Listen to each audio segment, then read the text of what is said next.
m'appelle Anne Nessel et je suis ici ce soir pour représenter la parité.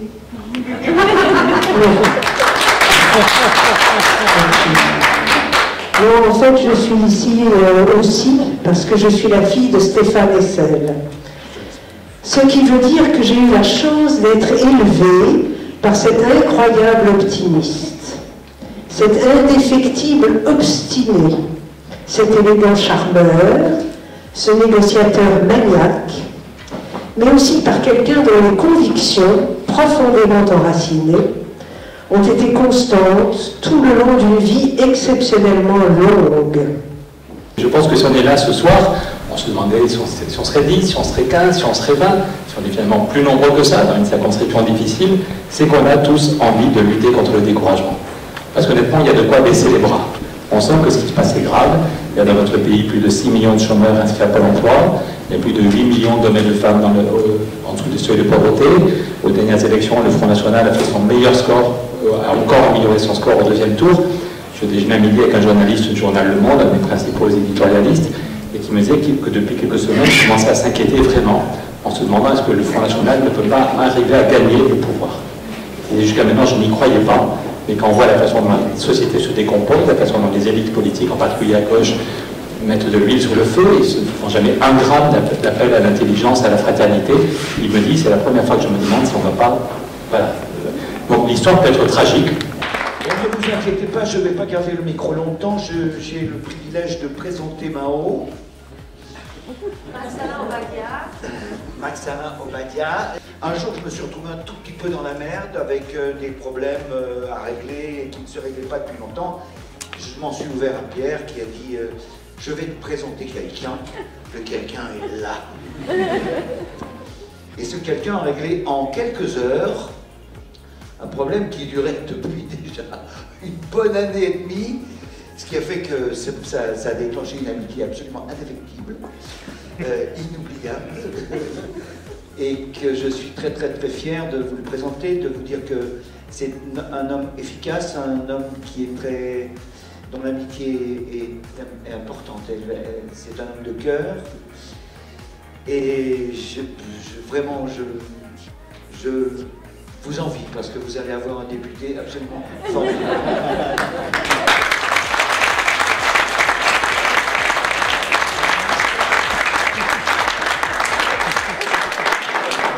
Mon engagement citoyen m'a mené à France Terre d'Asile. Nous avons accueilli des Laomong, des Khmers, des Lao Khmer, des Vietnamiens, des Cambodgiens, des Laotiens, des Comoriens, des Éthiopiens, des Nigériens, et évidemment, les gens qui fuyaient la dictature chilienne et qui arrivaient en masse et qui étaient dans un état absolument déplorable. À l'époque, accueillir des réfugiés politiques ne posait strictement aucun problème. Mais alors, strictement aucun. Et nous en accueillions à l'époque pas loin de 100 000, 150 000 par an. Les redressements faramineux qu'on nous annonce, ce sont les premiers redressements.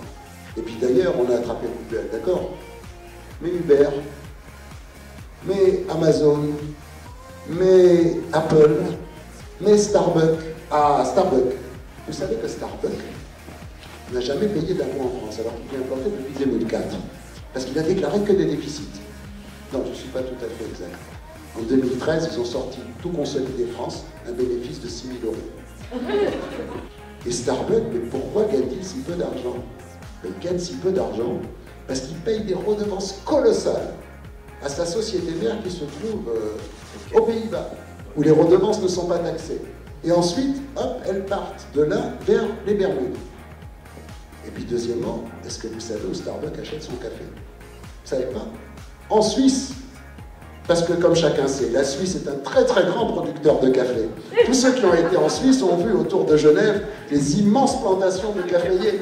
Et en plus c'est du très bon café parce qu'on l'achète très cher. Alors ces pauvres de Starbucks, à payer si cher du café qu'ils achètent en Suisse, à payer des redevances aussi colossales qui sont exigées par la société mère, évidemment, il ne reste plus rien. Tout ça est aux Bermudes. Vous savez, moi quand j'étais jeune, on parlait du triangle des Bermudes.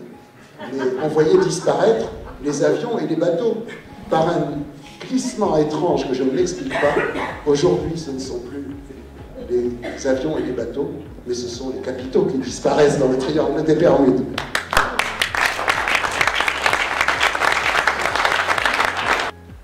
Je vous fais une parenthèse. Est-ce que vous savez qui se bat le plus aujourd'hui contre la fraude fiscale? Ce sont les ONG, et essentiellement les ONG catholiques.